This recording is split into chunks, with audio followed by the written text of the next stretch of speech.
Hi நண்பர்களே, உங்கள் அம்மா அப்பா கிரி பெரியாம்பட்டி.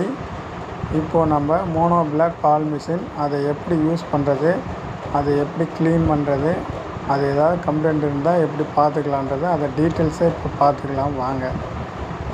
ஃபஸ்ட்டு நம்ம பம்பை பற்றி தெரிஞ்சுக்கலாம். பம்பில் பாருங்கள், ஆயில் நம்ம ஊற்றிருக்கோம். ஆயில் ஒயிட்டாக தான் இருக்கும். இது 68 ஆயிலு, 68 ஆயில். இதில் ஆயில் நம்ம ட்ரை பண்ணுற போல்டு அதுதான்.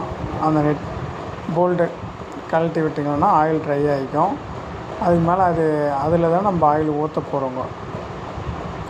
இதில் நம்ம ஃபுல்லாக ஆயில் ஒரு 140 ml ஊற்றலாம்.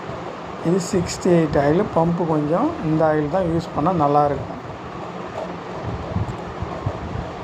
கரெக்டாக சுத்தமாக க்ளீன் பண்ணிட்டு உங்களுக்கு அப்படியே பாலோ தண்ணி இறங்கிடுச்சுன்னா அதை ஒரு 1/4 லிட்டர் பெட்ரோல் ஊற்றினீங்கன்னா ஃபுல்லாக எடுத்துடும். அந்த அழுக்கு புறம் எடுத்துன்னு திரும்ப ஆயில் கழட்டி விட்டு புது ஆயில் நீங்கள் போட்டுக்கலாம். புது ஆயில் போட்டு நீங்கள் யூஸ் பண்ணிக்கலாம். கம்ப்ளைண்ட் வராது. பம்பை அதிகமாக கம்ப்ளைண்ட் வராது பார்த்துக்கலாம். சுத்தமாக வைக்கிறதால கம்ப்ளைண்ட் வராது. அடுத்தது நம்ம பால் மிஷினில் க்ளவுஸ் செட்டை எப்படி க்ளீன் பண்ணலாம்,